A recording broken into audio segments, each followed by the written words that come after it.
James DORR was not always the man who would one day become infamous for a gruesome and chilling crime. Born and raised in a small town in Wisconsin, James had a relatively ordinary childhood.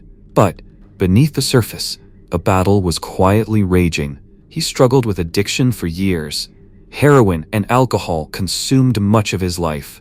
Friends and family watched helplessly as James spiraled deeper into darkness. Despite repeated attempts to get clean, he found himself trapped in a vicious cycle of relapse and despair. The addiction robbed him not only of his health, but also his hope. At 34 years old, James felt like he was drowning in a world that offered no escape. He had once been a loving father to a young daughter, the light of his life, but his addiction had driven a wedge between them, and custody was lost. James's relationship with his own mother was complicated, marked by pain and regret. These personal losses only fueled his inner torment. "I just wanted to be free," James would say later in court, his voice hollow and broken. Free from the chains of the drugs, free from the pain. His only anchor during his darkest times was DV, a 60-year-old addiction counselor who had spent decades helping people like James reclaim their lives. DV believed in tough love and unwavering support. He was a father figure to James, someone who had refused to give up on him. When James learned about the practice of spiritual fasting, a method claimed to cleanse the body and mind through abstaining from food, he saw a glimmer of hope. The idea fascinated him. If he could push his body beyond physical hunger, perhaps he could purge his soul of addiction. It was an extreme, desperate attempt to find salvation. His friends warned him, "Fasting like that isn't for everyone. It can mess with your mind." But James was determined. "I need to do this. It's the only way out." In the days leading up to the fast, James became more withdrawn, often muttering to himself, staring off into space. His eyes held a haunted look. There was a strange mixture of fear and determination inside him. "I don't know what's real anymore," he admitted in a late-night call to DV. "But I have to keep going. I have to see it through." As James prepared for his fast, those around him sensed something was wrong, but no one could stop what was about to unfold. The quiet storm brewing inside James was about to break in the most terrifying way imaginable. The moment James decided to start his spiritual fast, a strange weight settled in the air around him. At first, the fast seemed like a beacon of hope, a chance to reclaim his life from the choking grip of addiction. His apartment, once cluttered and chaotic, grew eerily quiet. Friends and family stopped visiting, either worried or unable to reach him through the thick fog of his obsession. On day 1, James told DV he felt a sharp clarity, like waking up from a long, suffocating sleep. "It's like I'm seeing the world for the first time," he said. But beneath his hopeful words was a tremor of unease. The physical hunger gnawed at him relentlessly. His stomach twisted into painful knots. But what haunted him most was the creeping sensation that something unseen was watching. By the second day, the hunger was no longer just physical. It felt like a claw scraping inside his chest. James began hearing whispers in the quiet rooms, voices that weren't there before. The voices weren't friendly. They were sinister, laced with mockery and menace. "You're weak," one hissed. "You can't do this." James clutched his head, his breath hitching. "No," he insisted. "I have to be stronger." The hallucinations escalated quickly. Shadows stretched and worked into twisted figures lurking just out of sight. James saw glowing red eyes watching him from dark corners. One night, he swore he saw a figure standing at the foot of his bed. A woman, pale and dripping with blood, her mouth twisted into a grotesque smile. James froze, heart pounding. When he blinked, she was gone. His calls to DV became frantic. "They're here," he whispered in terror. "They're trying to break me. I can feel them inside my head." Despite the terror, James refused to break his fast. "I have to finish this," he said desperately. "If I don't, I lose everything. I lose myself." His physical state deteriorated. His skin became clammy and cold, his face gaunt and sunken. yet his eyes burned with an unnatural intensity. Friends who tried to intervene were met with anger or incoherent ramblings. One neighbor recalled hearing James shouting curses late at night, his voice breaking through the silence. "Get out. Get out of my head." James's dog, once a comforting presence, became skittish and withdrawn. It whimpered when James entered the room, backing away into a corner. The pet seemed to sense the dark transformation overtaking its owner. Inside his apartment, James became a prisoner of his own mind.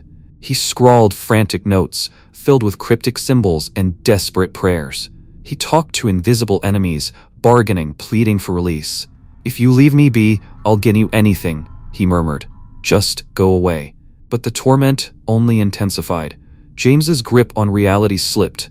He paced frantically, muttering about battles between angels and demons raging inside him. His body weakened, but his mind seemed to spiral faster and faster into chaos. The spiritual fast, meant to cleanse and save him, had instead become a nightmarish descent. By the fourth day, James was a shell of the man who had started this journey. Alone and desperate, he faced the darkness within and the terrifying question: would he survive the fast, or would the demons win? By the fifth day, James was barely recognizable. The man who had entered his apartment with a fragile hope was gone, replaced by a figure consumed by shadows and rage.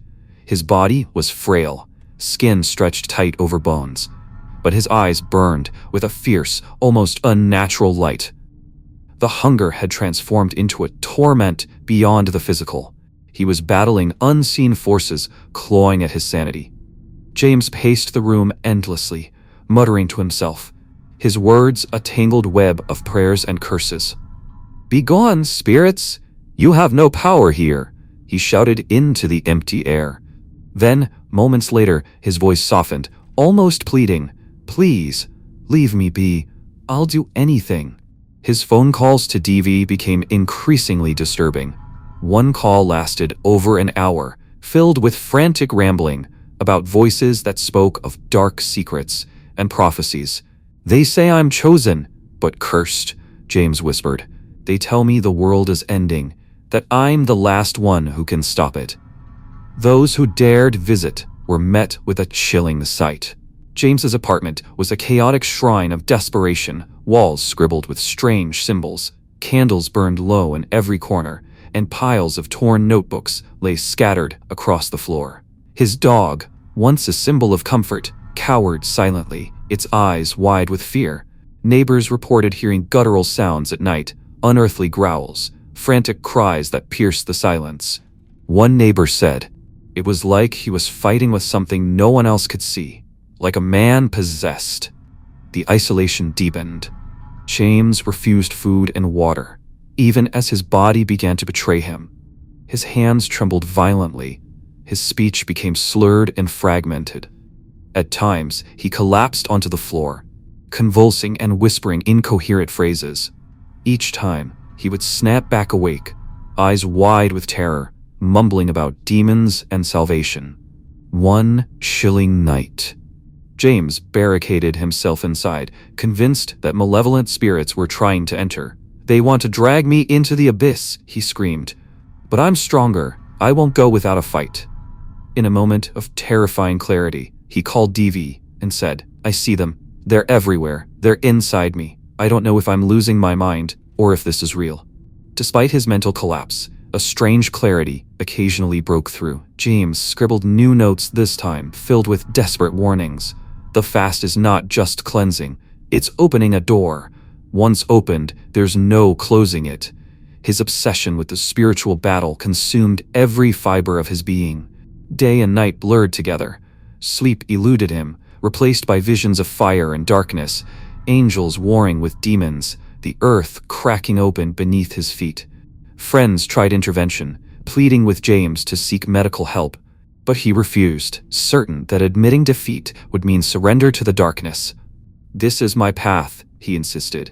"If I fall now, I am lost forever." The final days of the fast became a terrifying blur of agony and hallucination. James was trapped in a nightmare where the lines between reality and madness no longer existed, and as his body weakened, the darkness within him grew stronger, setting the stage for the horror that was about to unfold. James stood outside the modest duplex of his sponsor, DV, breathing in short, erratic bursts. His skin clung to his bones, pale from days without food, and his eyes darted wildly beneath sunken lids. The house, once familiar, now seemed to pulse with an invisible energy. Walls breathing, windows watching. He wiped the sweat from his brow, raised a trembling hand and knocked. A moment passed, then another. He knocked harder. The door creaked open. "James? Jesus, man, you look awful," DV said, stepping aside with concern clouding his face. "I need to talk," James muttered, pushing past without waiting for an invitation. His voice was hoarse, dry like gravel, grinding in his throat. "They're watching. I don't know who, but something followed me here." DV closed the door behind them. The room smelled faintly of lavender and coffee, so normal, so grounded. It clashed violently with the chaos spinning inside James' head. He stumbled toward the couch, then paced instead, tugging at the collar of his hoodie like it was strangling him. "You haven't eaten, have you? You said you were on that fast, but James, you need to stop. This isn't healing you. You're scaring the hell out of me." James turned sharply. "It's not fast. It's a cleansing. I'm almost there. I've almost broken through. But they know. They're trying to stop me. The whispering, the shadows, they're not hallucinations, D. They're real." DV approached carefully, hands out. "Okay, slow down. Just sit. Breathe. You're exhausted. Your body's failing your brain too. This is what starvation does. It makes you see things." James dropped to the couch, gripping his skull with both hands. "They told me you'd say that. They warned me. You don't understand. You think you're helping, but you're part of it now. You're a gatekeeper. They said you would try to block the awakening." "Jesus, James, listen to yourself. This is the detox talking. You've gone too far. You're not thinking straight." "Don't call it detox," James snapped. His voice cracked with rage, his eyes wide. "This is ascension. I saw my mother last night, D. She floated above me, crying blood. She said I needed to go deeper, so that I was almost free." DV knelt beside him, trying to hold his gaze. "That wasn't your mother. That was your brain, starving to death. You need a hospital. Please, let me call someone. You're scaring me." James shot up, knocking over a lamp. The crash echoed like a gunshot. "No hospitals. That's where they finish you. You wake up strapped down and the voices stop. But the silence, it's worse. It's like being buried alive." DV backed away slowly, trying to keep calm. "All right, no hospital, but you need water, food, just something small, man. Please." James froze, then his lips curled into a weak, crooked smile. "You never really believed in the process, did you?" "I believe in recovery. Not this. This madness." James's hands began to twitch. His fingers curled and uncurled like claws. The air in the room shifted, whether from tension or delusion. It was impossible to say. He stepped toward DV, voice low. "I trusted you. I came here because I thought you'd protect me. But you're just another liar, another vessel for them. James, don't do this. Whatever you're thinking, stop. This isn't you." But it was too late. Something had crossed a line deep in James's mind. Whether spiritual or psychological, a transformation had begun. And standing there, in the quiet hum of a suburban living room, DV saw the darkness take hold of his friend, and he knew something terrible was about to happen. The call came in at 7:13 a.m. A neighbor had heard screams, something guttural, primal, not like anything she'd ever heard before. When officers arrived at the scene, the front door of DV's duplex was ajar. The house was quiet now. Too quiet. Officer Reynolds stepped in first, gun drawn, eyes scanning every corner. "Dispatch, we have an entry. Proceeding with caution." What greeted them inside wasn't just a crime scene. It was carnage. Furniture overturned, books shredded across the floor like confetti. Streaks of red smeared across the walls in frenzied handprints. The stench of blood and something else acrid, sour, clung to the air. In the center of the living room lay the body of DV, lifeless, pale. his shirt soaked in dark crimson, his chest a ruin of wounds, 27 stab wounds, the coroner would later confirm. Each one deliberate, frenzied, as if the killer had been trying to carve something out of him, rather than simply kill. Next to him, the small body of a terrier named Milo lay limp, its neck twisted unnaturally. Officers recoiled, even seasoned ones. In the corner of the room, crouched like an animal, was James. Shirtless, covered in blood, mumbling to himself. His eyes were vacant, staring into some invisible abyss. "They told me it had to be done," he whispered. The darkness had taken root. I had to purge it. "James DORR," Officer Reynolds approached slowly. "Put your hands where I can see them." But James didn't resist. He simply looked up, almost confused, and said, "Is it over? Did I stop it? Is he clean now?" They cuffed him. No struggle, just a disturbing serenity on his face, like someone who had completed a sacred task. When he was read his rights, he said nothing. When asked about what had happened, he said only, "They sent me the sign." He was tainted. His aura was black. They were using him. Later, during interrogation, James would recount a different version of events, one that no one could quite explain. "I saw them inside him. Not DV, something wearing his skin."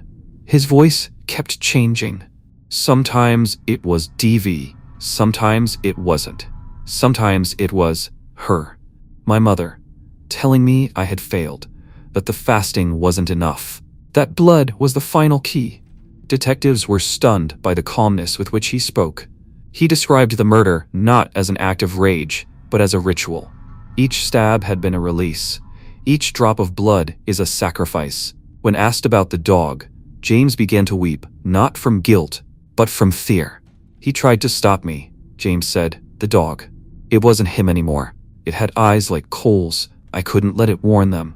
Psychiatrists who reviewed the interview tapes said James was clearly suffering from a psychotic episode, possibly brought on by prolonged fasting, sleep deprivation, and withdrawal from methamphetamines. But even they struggled to explain the consistency of his hallucinations, the depth of his delusions. There was one moment, though, that haunted everyone involved. Just before the end of the first police interview, James leaned forward, looked straight into the one-way mirror, and whispered, "They're not done with me. This was only the beginning. There's more to cleanse." And for a brief second, the air in the room seemed to shift cold, heavy, as if something else had entered the room and was watching. The news broke within hours. Local addiction counselor found dead in brutal attack. The town of Kettering, Ohio woke up to a nightmare wrapped in headlines. DV had been well loved, known for his compassionate work helping addicts reclaim their lives. His murder wasn't just shocking, it felt impossible. Outside the police station, candles flickered beneath a growing mountain of flowers and handwritten notes. "You saved my brother. Thank you for believing in me. You didn't deserve this." Each message is a testament to the life that had been taken. Each one made the horror feel more real. James DORR was charged with second-degree murder and animal cruelty. At his arraignment, he looked hollow, sunken eyes, bruised from exhaustion and withdrawal. His lawyer requested a psychological evaluation immediately. Detective Holloway, who led the case, told reporters, "We're not just dealing with a violent offender here. We're dealing with a man who lost his grip on reality, and maybe something helped push him." Inside the precinct, investigators combed through James's journals, spiral notebooks filled with disturbing drawings and erratic handwriting. Most pages were unreadable, but certain phrases repeated like a haunting refrain. "They live in the shadows. They feed on despair. Fasting is the key. Starve the body, starve the demon." He was one of them. He invited them in. Some drawings depicted figures with elongated limbs, eyeless faces, and crowns of thorns. One showed DV, surrounded by dark tendrils labeled lies. Another showed James himself, hands raised, light pouring from his chest. Beneath it, the word deliverance. When asked about the journals, Dr. Miriam Keller, a forensic psychologist brought onto the case, said, "This is classic paranoid schizophrenia, layered with religious delusion. But what makes it rare is the level of systemization." James believed this wasn't insanity, he believed it was exorcism. back at the scene. Forensic teams found symbols carved into the wood of the kitchen floor. Symbols resembling ancient spiritual sigils, but distorted. An occult specialist consulted unofficially described them as half-formed, like someone trying to replicate something seen in a dream. But not everyone bought the mental illness narrative. Some of DV's clients began to speak anonymously. He talked about energy, vibrations. He believed fasting could open spiritual gates, said one former patient. He told me I had attachments, dark ones, told me to cleanse through hunger. James wasn't the only one talking like that, said another. The question now wasn't just why James had killed DV, but whether the victim may have, somehow, unknowingly contributed to the descent. James remained in custody at a psychiatric detention center, undergoing intensive evaluation. According to a nurse, he refused to eat most days. At night, he would pray whispered prayers in a language no one recognized. One night, security cameras captured him, waking suddenly, screaming, "It's in here! It followed me! It's not done!" Then he collapsed, sobbing. A psychiatrist later said, whether this is delusion or something darker, we don't know. But James truly believes he was a vessel. That what happened wasn't murder, it was a ritual gone wrong. And as the investigation deepened, more questions emerged than answers. Was James just another addict who snapped during a psychotic break? Or had he opened a door through his fasting, a door no one knew how to close? As the trial approached, public interest exploded. News anchors debated it nightly. Podcasts dissected every theory. Forums flooded with speculation, some rational, many not. But a deeper discussion was bubbling beneath the true crime surface. Had James DORR suffered a psychotic break triggered by malnutrition? Or had he unlocked something ancient, something spiritual, that modern psychology couldn't explain? Dr. Miriam Keller appeared on a national panel, flanked by spiritual leaders and neuroscientists. She adjusted her glasses and spoke with quiet certainty. When the body is deprived of sustenance, the brain enters survival mode. Hallucinations, paranoia, they are all part of that process. Religious delusions, they're all documented effects of extreme fasting. We've seen this in cult survivors, war prisoners, even mystics. Father Elijah Reed, a Catholic exorcist with over 30 years of experience, countered with a calm voice that cut deeper than firebrand shouting. But what if the fasting isn't causing delusion? What if it's weakening the wall that keeps our world from the next? There are records going back centuries of saints who fasted and saw angels, monks who fought demons. Not all visions are born from madness. The debate was no longer about James. It was about the boundaries of belief. Social media lit up with new terminology: spiritual psychosis, delusional fasting, the hunger veil.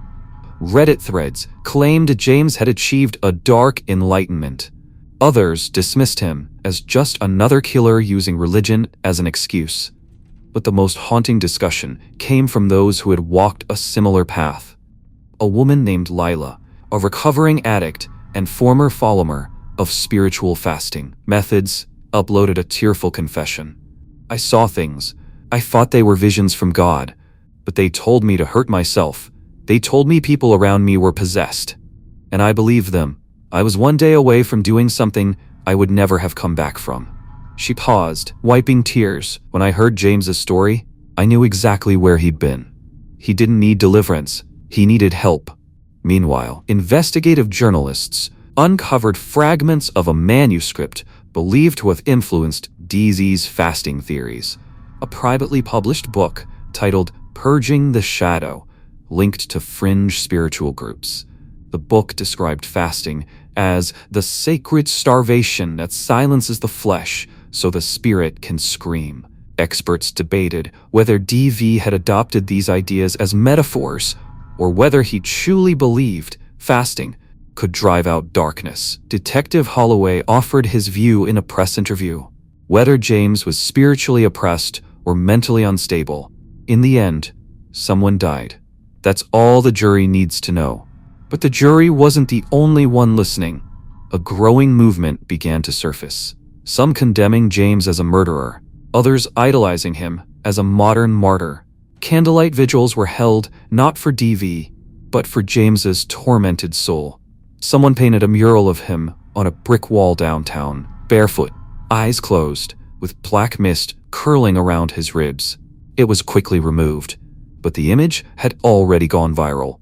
Psychologists issued warnings about fasting-induced psychosis and the dangers of self-imposed isolation under spiritual pretenses. But believers insisted the warning missed the point. When you fast, one YouTube preacher declared, you go to war. And in war, casualties happen. The line between madness and mysticism blurred. And in that blur, James DORR's name became more than a headline. It became a mirror. What do we see when someone claims to hear whispers from the dark? Are we witnessing illness or evidence? The courtroom was silent as the judge read the verdict. James DORR was found not guilty by reason of insanity. The decision sent shockwaves through the community, relief for some, outrage for others. In the days that followed, questions lingered like a shadow over every conversation. How did a simple attempt to heal become a nightmare so dark? Fasting is not a cure-all, Dr. Keller warned in a press conference. It can push fragile minds beyond the brink. James's story is a tragic example of what happens when the body and mind suffer in silence. DV, the man who introduced James to the method, vanished from public view. Rumors spread of his own battle with guilt and fear, but he refused all interviews, retreating into obscurity. James was committed to a psychiatric facility, where doctors began the slow, painstaking process of healing a mind shattered by hunger and hallucination. But the scars run deeper than flesh and bone. Family and friends struggled to reconcile the man they've loved with the darkness that consumed him. A sister, her voice barely a whisper in a rare interview, said, "We wanted to believe he could overcome it, but sometimes the darkest battles are fought inside, where no one can reach." Across the country, a new cautionary tale emerged. The dark fasting movement faced harsh scrutiny, with many practitioners abandoning extreme practices altogether. Yet whispers persisted in online corners, calling James a martyr of spiritual awakening, a victim of a society too quick to label pain as madness. The line between faith and fanaticism, between healing and harm, had never seemed more fragile.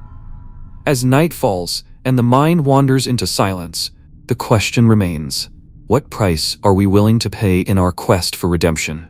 And how close can we walk to the edge before falling into the abyss? If James DORR's story teaches us anything, it is this. Sometimes the greatest darkness isn't out there, it's within. Before you decide to embark on your own journey, remember, not every shadow can be chased away by starvation. Some darkness demands light, compassion, and help. If you found this story gripping, please like, share, and subscribe for more chilling tales from the edge of the unknown. Leave your thoughts below. Do you believe James was a victim of mental illness or something more sinister? Stay safe and remember, some doors, once opened, can never be closed.